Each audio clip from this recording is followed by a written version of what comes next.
Então, a gente vai falar, durante esse mês, sobre o Deus que confronta impérios.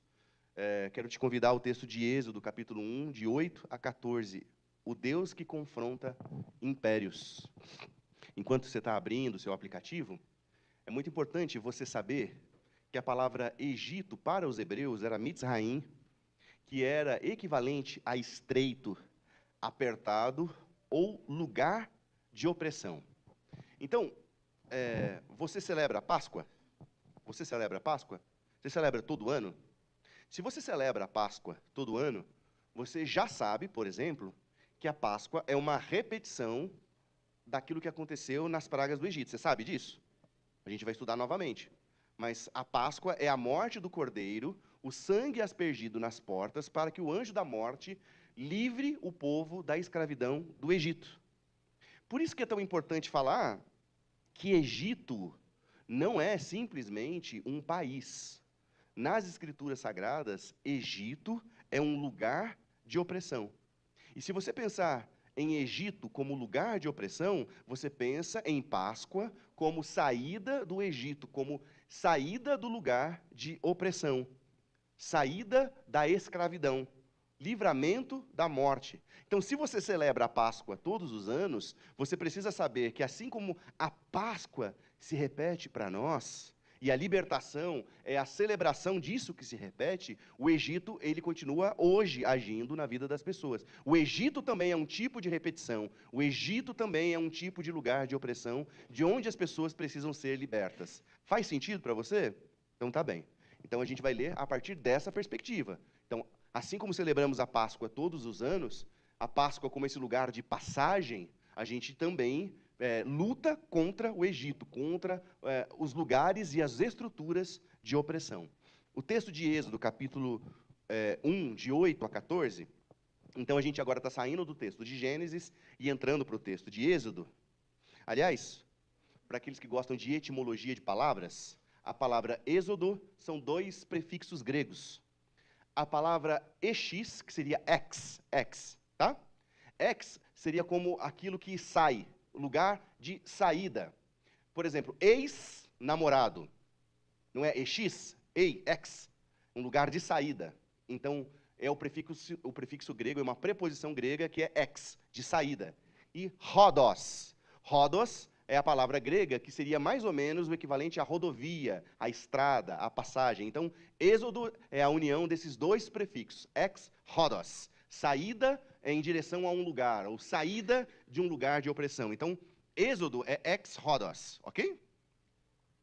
Levantou-se um novo rei sobre o Egito, que não conhecia a José, e disse a seu povo: eis que o povo dos filhos de Israel é mais numeroso e mais forte do que nós.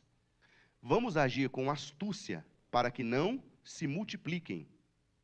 E puseram sobre eles feitores de obras para os afligirem com fardos pesados. Assim, edificaram para Faraó as cidades de Pitom e Ramassés, como armazéns. Quero ler novamente. Levantou-se um novo rei sobre o Egito, que não conhecia a José, e disse a seu povo: eis que o povo dos filhos de Israel é mais numeroso e mais forte do que nós. Vamos agir com astúcia para que não se multipliquem. E puseram sobre eles feitores de obras para os afligirem, com fardos pesados. Assim, edificaram para Faraó as cidades de Pitom e Ramassés, como armazéns. Senhor, a ingratidão, ela apaga histórias. A ingratidão, ela declina reinos. A ingratidão desumaniza. E, ó Deus, assim como Faraó e o Egito representam esse lugar de opressão, que a nossa vida seja a proclamação da Páscoa, a proclamação da salvação e a proclamação da gratidão, em nome de Cristo. Amém e amém. Vou falar como se fosse uma semente crescendo no seu coração essa manhã. Lucas e Helena eram dois irmãos. Helena sempre foi aquela mais proativa. E em momentos difíceis da família, Helena era aquela mulher que todos contavam com ela. Então houve um momento do Lucas perder o emprego. E foi ali que Helena se manifesta ajudando financeiramente. Não só dando suporte financeiro, mas também dando suporte emocional para Lucas. E Lucas contraiu dívidas. E Helena chegou junto e ajudou Lucas com dívidas. E houve um momento que Lucas deprimiu. E Helena foi aquela pessoa que abraçou, que acolheu e que ajudou Lucas a ressignificar a sua vida. O sonho de Helena era ter um café. Um belo dia, Helena, num domingo, inaugura o seu café simples, mas tudo de muito bonitinho, de muita qualidade. E muitas pessoas foram para a inauguração desse café, menos Lucas. Lucas teve um compromisso com os amigos e Helena escuta da fofoca da família de que ele estava feliz pelo café da Helena, mas que Helena tinha dado muita sorte. Esse é o caminho da ingratidão. A ingratidão, ela desconstrói caminhos, ela desconstrói histórias. Eu fiquei tão afetado com esse primeiro texto que eu fui para a psicanálise tentar compreender o que é essa dimensão da ingratidão. Então, existem alguns fenômenos que acontecem com a gente. E aí eu vou começar, em primeiro lugar, da ingratidão individual para chegar à ingratidão coletiva. A ingratidão individual, para Freud, não é uma simples falha moral. É um sistema que nos leva para individualização. O que acontece? Nós nascemos e, na nossa maternalidade, nós precisamos completamente da mãe. Nós precisamos do seio da mãe para viver, nós precisamos do abraço da mãe para acolher. E aí, nós, nesse processo, nos sentimos em dívida. Dependendo da idade, da adultização dessa criança, ela deseja a emancipação. Mas muitas pessoas não têm estrutura emocional e estrutura psicológica de, mesmo no processo de individuação, no processo de individualização, olhar para trás com gratidão por aquilo que já foi feito. Então, é uma tentativa de se emancipar, que seria uma tentativa positiva. Então, eu me emancipo. Eu não preciso mais do cuidado da minha mãe, eu não preciso mais do seio da minha mãe, mas eu não preciso negar o seio da minha mãe para me individualizar, para me emancipar. Eu posso conviver com a ideia de que em algum momento eu não tinha nada e de que a minha mãe cuidou de mim. Entenderam? Então, você pode se adultizar no sentido de se emancipar sem negar o seio da sua mãe. Mas você vê hoje, recorrentemente, uma espécie de negação do seio materno em nome da adultização. Num segundo momento, Lacan vai falar que que é essa dívida, ela se revela como falta e angústia no nosso coração. Então, essa ingratidão é um jeito de negar a angústia, de negar que algo nos falta. Então, eu vou me adultizando, negando que um dia eu precisei. Eu vou me tornando autossuficiente. E esse é a beira da arrogância. Porque esse tipo de negação da falta é como dizer, eu não preciso de você. Eu vivo bem sozinho. E esse eu vivo bem sozinho, ele vai se revelando, inclusive, dentro de casa. Existem famílias que elas estão morando no mesmo teto, totalmente emancipadas uns dos outros, como quem está sempre afirmando para o outro, eu não preciso de você, eu não preciso de você, eu não preciso de você. O problema é que esse problema que vai aparecendo em indivíduos, ele vai construindo estruturas de opressão, estruturas de negação e estruturas de individualização. Então, nós vivemos num sistema em que nós estamos juntos de forma objetificada. Eu não amo a diva, eu amo o que a diva pode me proporcionar. Eu não amo a Jéssica, eu amo o que a Jéssica pode me proporcionar. Então, a gente começa a criar uma estrutura em que eu não preciso de você. Eu te uso como um objeto para o meu favorecimento. Então, você vivendo, é muito lindo você começar a ler as Escrituras desse jeito que a gente vem lendo. Por quê? Porque a gente descobre em Gênesis, e a gente falou o mês passado inteiro de Gênesis, que o sonho de Deus era um jardim. O sonho de Deus não era uma cidade. Num jardim onde tudo é harmônico, em que as pessoas vivem harmonicamente, em que todas as espécies vivem harmonicamente. E que a cidade já é a raiz da descendência de Abel, que matou o seu irmão. Aí você vai chegar, quando a gente chegar lá no livro dos reis, você vai entender a dor de Deus, de por que ele ficou tão triste quando o povo disse: dá-nos um rei, alguém que reine sobre nós. Porque o sonho de Deus é um tipo de reino de Deus harmônico. É um tipo de reino sem a opressão, sem a objetificação do outro, sem o uso do outro como um objeto. Neste caso, quando a gente olha para o Egito, do que nós estamos falando? Nós estamos falando da maior civilização antiga que já houve. De um império com alta tecnologia para a época, com altos investimentos, com grandes monumentos para a época. A ponto de hoje os estudiosos olharem para o Egito e alguém dizer: não, isso não é possível. Como eles construíram pirâmides tão complexas? E aí chegam a dizer: nossa, pode ser que os extraterrestres tenham descido para construir as pirâmides. Agora, é bonito de você visitar isso 3.000 anos e 4.000 anos depois. O que não é bonito é você imaginar o seguinte: vamos imaginar que você tenha vivido há 3.000 anos e 4.000 anos atrás, tá bom? Se você tivesse sido um egípcio, ótimo, maravilhoso. Você ia olhar para aquelas pirâmides como, nossa, como dizem, isso é progresso. Olha que edificação bonita.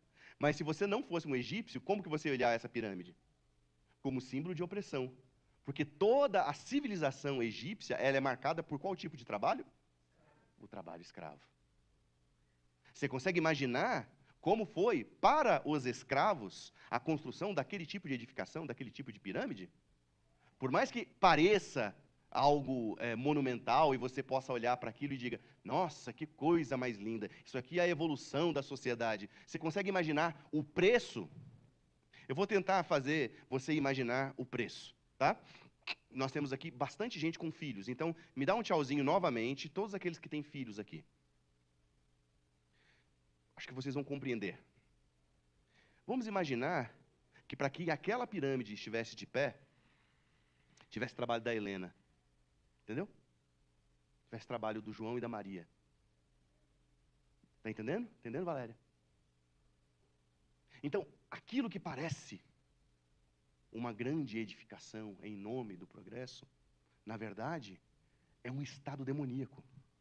Quando a gente chegar nas 10 pragas e você descobrir que cada praga do Egito foi a superação de, nós poderíamos chamar de um demônio ou de um deus pagão, você vai descobrir, eu estou todo arrepiado só de falar, o quanto a civilização egípcia, ela não era só pagã, mas ela era, quando alguém se prostra diante de uma estátua, ela é idólatra.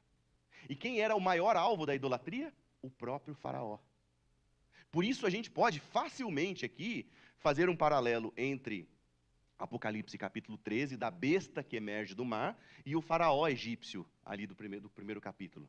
Por quê? Porque o número 7 nas escrituras, principalmente na cultura hebraica, é um número de completude. Deus criou tudo harmônico em 7 dias. Tá? Então, 7 dias é o sábado, 7 dias é as semanas, é a organização de Deus, a completude de Deus vem do número 7. Acho que muitos de vocês sabem disso.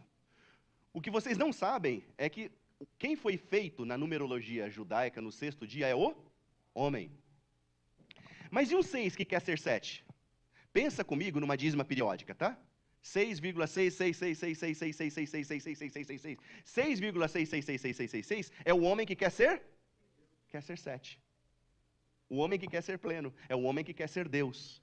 O número da besta do Apocalipse é o número dos faraós. Por isso, quando a gente faz a leitura do livro do Apocalipse, você não pode olhar para o livro do Apocalipse só como um livro das coisas que vão estar acontecendo no futuro. Você precisa perceber que a Bíblia, ela fala de um ciclo de repetições. Posso falar de outro faraó? Hitler. Hitler era um outro faraó. Posso falar de um outro faraó? Ô, saúde. Não me faz rir, pô. O pessoal da edição vai amar, né? Porque hoje eu não posso. Mas eu poderia falar sobre o Trump, assim como poderia falar do Maduro, assim como eu poderia falar daqueles que desejam ser deuses. Alexandre o Grande. Porque o problema dos 666... Aí eu não sei se é...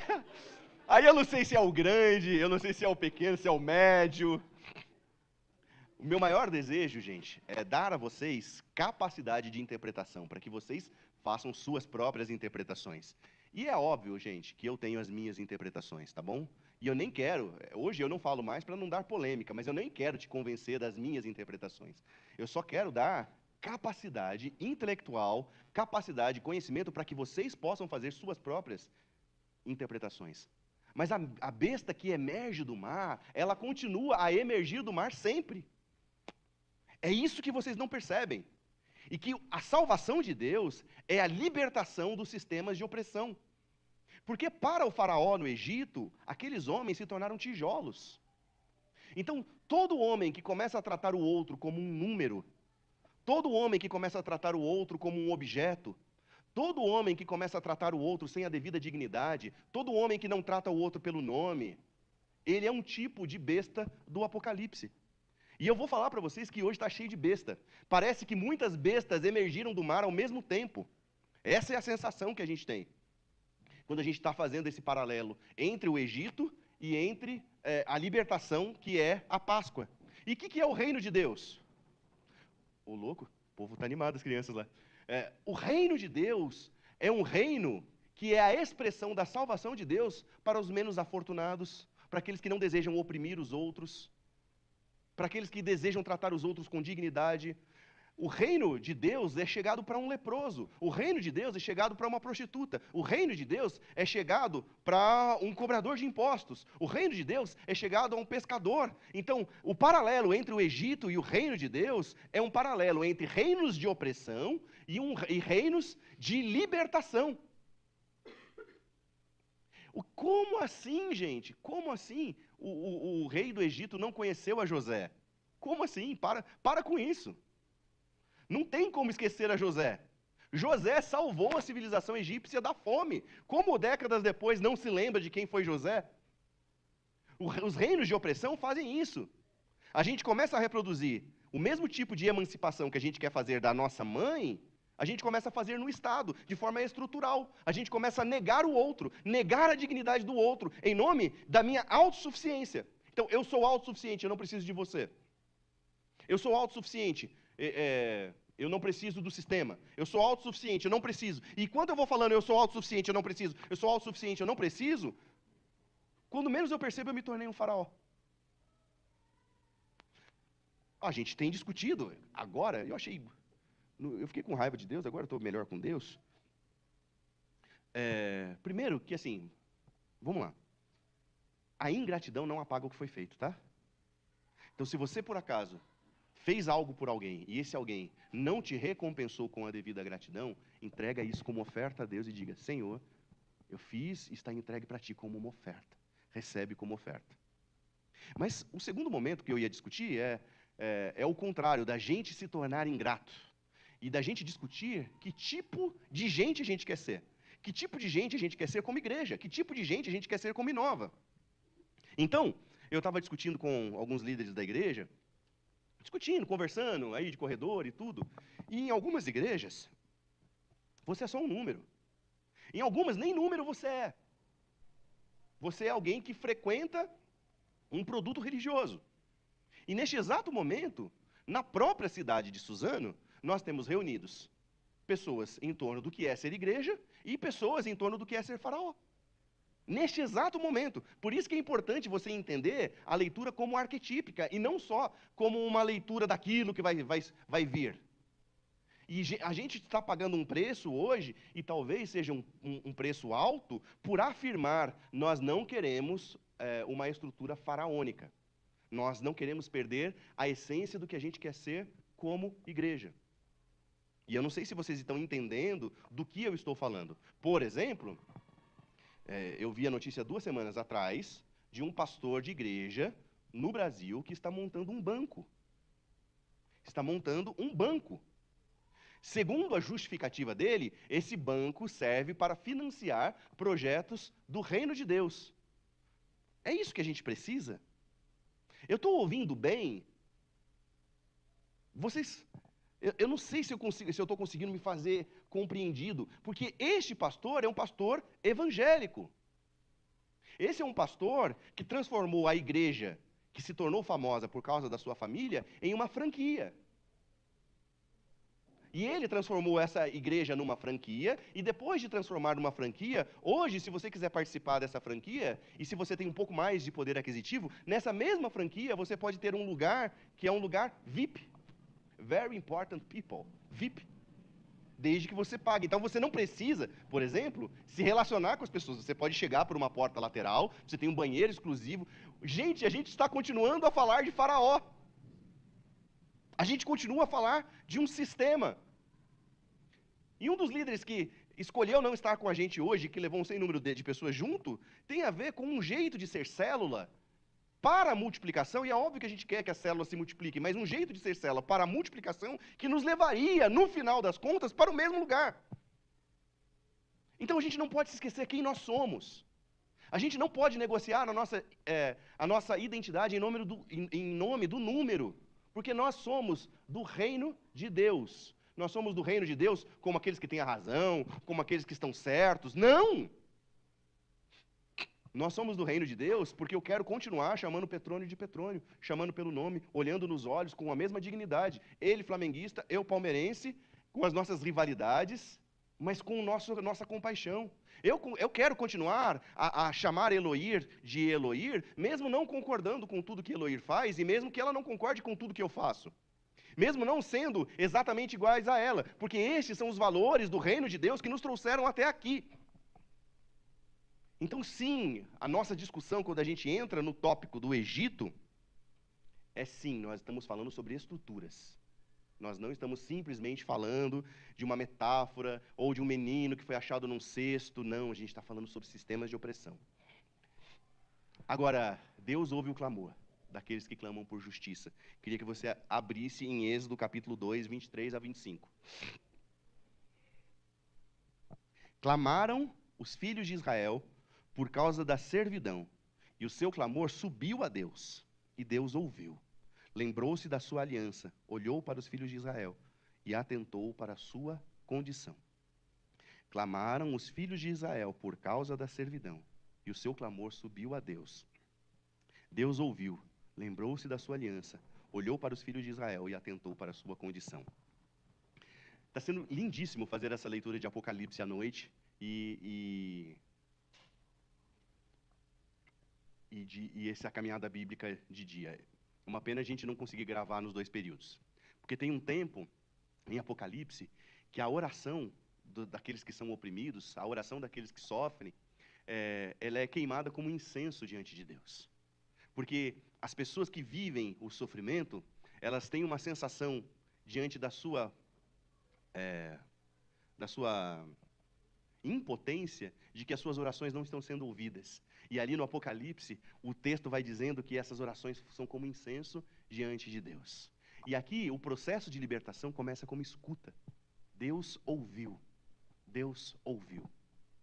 E aí eu queria falar sobre os muitos aspectos desse Deus ouviu. Porque a gente pode falar sobre Deus ouviu como estrutura, mas a gente pode falar da viúva de Naim que Deus ouviu.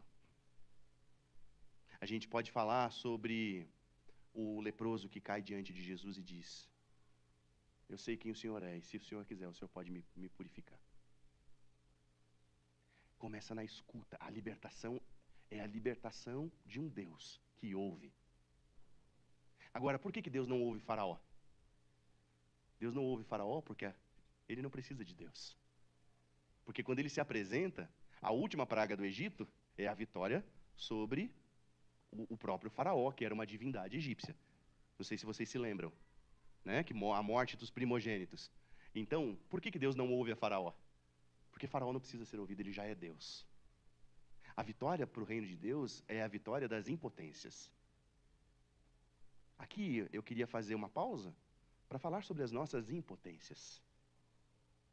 As nossas impotências é quando eu chego diante de Deus e falo: Senhor, eu não sei como pastorear o seu povo. Me ajuda. Dá-me sabedoria, dá-me graça. As minhas impotências é quando eu falo: Deus, eu não sei como lidar com o luto da minha mãe. me ajuda, me dá sabedoria. A minha impotência é quando eu perco a minha dignidade por algum motivo, quando alguém fala mal de mim, ou quando eu faço algo que a princípio seria insuportável. Mas Deus continua a me ouvir e a me libertar dos sistemas de opressão quando eu falo e sou ouvido, mas eu falo na minha impotência. Quando eu estou vivendo luto e eu falo na minha impotência, quando eu sou agredido injustamente. Então, quando a gente fala dentro desse paralelo arquetípico, eu falo a partir da minha impotência. E aí surge a libertação. No fundo, gente, a gente também está falando aqui de orgulho, de vaidades e de arrogância. Só que o orgulho, ele é um dos pecados mais sutis. Dificilmente o orgulhoso percebe que está sendo orgulhoso. Em geral, ele só percebe depois que ele cai da sua situação de orgulho. Vou falar de um dos meus orgulhos e de como Deus me quebrou essa semana. A minha criação foi rústica. Foi roots. Eu sou roots, irmãos. Por isso que eu sou o moto, eu sou... Aqui eu tenho tentado ser menos para escandalizar os irmãos, mas eu sou roots. E como tem sido para mim essa semana, ver a Mayra me vestir. Aquilo que deveria ser recebido como carinho, vou começar a chorar, que é difícil. Aquilo que deveria ser recebido como carinho, como afeto, foi recebido diante do meu orgulho como impotência, humilhação. Porque não dá para se vestir sozinho. Aí tentei, fiz uns dias, tudo zoado, não consegui passar desodorante direito, porque eu não posso mexer, aí você vai aqui, aí você vai, tenta fazer uma manobra para o desodorante chegar. Aí hoje de manhã, eu falei para ela que a minha criação não foi assim. E aí, para mim, é difícil receber afeto como um jeito de cuidado. Mas é orgulho. Por que não? Por que não me permitir ser vestido? Aí ela vai, às vezes, tentar me vestir, vai fazer um carinho. E aí, às vezes, eu me coloco como... não me toca, esquiva. Por quê? Porque aqui a gente está falando de sistemas de opressão. Porque aquele que foi oprimido, de alguma forma, perpetua sistemas de opressão. Então, se você foi oprimido de alguma forma na infância, ou faltou cuidados na infância, você vai ser um adulto que vai ter dificuldade de receber. Mas é orgulho, viu? É orgulho. Porque, no fundo, o que a gente está falando aqui é: eu sou o faraó, eu não preciso do outro. Percebe? Como desde do micro para o macro, do macro para o micro, a gente está falando da mesma coisa. Eu não preciso da Mayra, eu posso me vestir sozinho. Eu não preciso da igreja. A igreja para mim é só um produto. Eu não preciso da Eloíra, eu não preciso da Jéssica, não preciso. Às vezes é difícil ser roots e ter coração mole, que aí você fala as coisas. Mas é isso que a gente é. Mas a escuta de Deus, ela nasce da impotência. Clamaram os filhos de Israel por causa de servidão. E o seu clamor subiu a Deus. Clame, volte a clamar. O tema oração para nós hoje é um tema tão utilitário. A gente quer falar com Deus para que Deus resolva o nosso problema. E eu não acho que oração é isso, gente.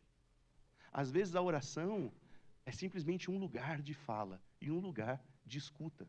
Eu não sei se o desfecho para a minha oração é aquele que eu desejo que seja.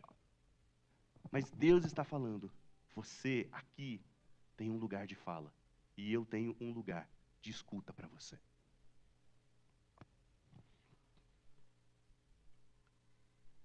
Por último, e eu poderia falar muito mais, mas estou cortando uns pontos aqui.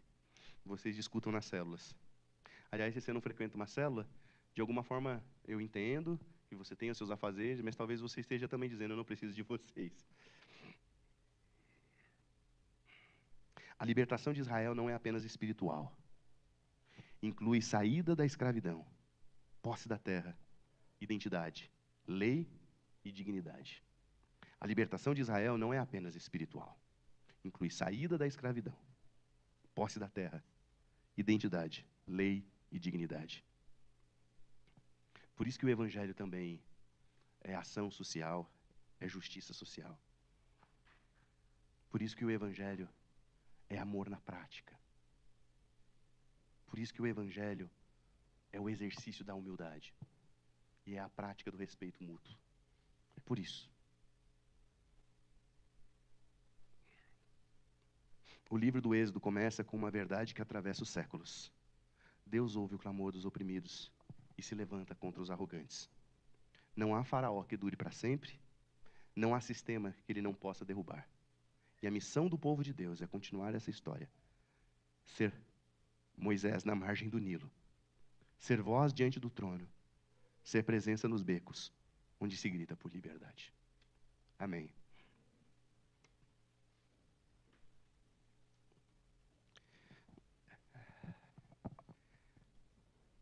O Evangelho é tão simples e ao mesmo tempo é tão profundo, Senhor.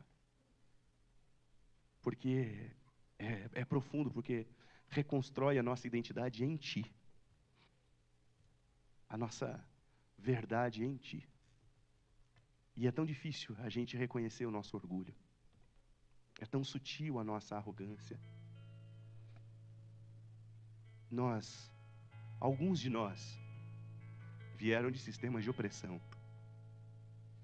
E continua maquiando o orgulho e multiplicando sistemas de opressão.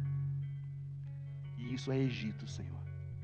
E eu queria te pedir, Senhor, que em nome de Jesus o Senhor nos liberte do Egito e continue a nos libertar de Egito. Queria te pedir que o Senhor mate o faraó que existe em nós, Pai, para que o Senhor esteja no lugar de Deus sobre nós e em nós, Pai. Quebra todo o Egito, micro, macro e mundial, Senhor. Nós ansiamos e o teu povo clama, Maranata, vem, Senhor, porque haverá dias que o Senhor há de enxugar dos olhos toda a lágrima. Mas enquanto esse dia não vem, que nos levantemos contra todo tipo de sistema opressor, de orgulho, de arrogância e de prepotência, a começar do nosso próprio orgulho, da nossa própria arrogância e da nossa própria prepotência. Senhor, reconstrói. Quero pedir, eu não sei neste momento quais são as pessoas que estão clamando, Pai, mas eu sei que nesse momento tem pessoas clamando. Me veio ao coração a família da Marina, que tem um marido que precisa de cuidados e ela está hospitalizada. E eu fico pensando como isso deve ser complexo. Me vem a família da Gilceia, da Letícia agora, que talvez sozinha, o Maurício, que é essa pessoa que veio sutil e veio frequentando a nossa igreja e que de repente no sofrimento está encontrando a Ti, assim como o próprio Vitor que está tocando essa guitarra nesse instante. E eu não sei quantos são aqueles que estão clamando aqui, Senhor, mas eu queria dizer, com a autoridade do nome do Cordeiro, com a autoridade do nome de Jesus, que o clamor da nossa impotência é ouvido por Ti, Senhor. E eu queria muito pedir, por mais que eu não saiba quais são as histórias, todas as histórias, que o Senhor venha com consolo, que o Senhor venha com paz, que o Senhor venha com leveza. Acho que é isso, Senhor.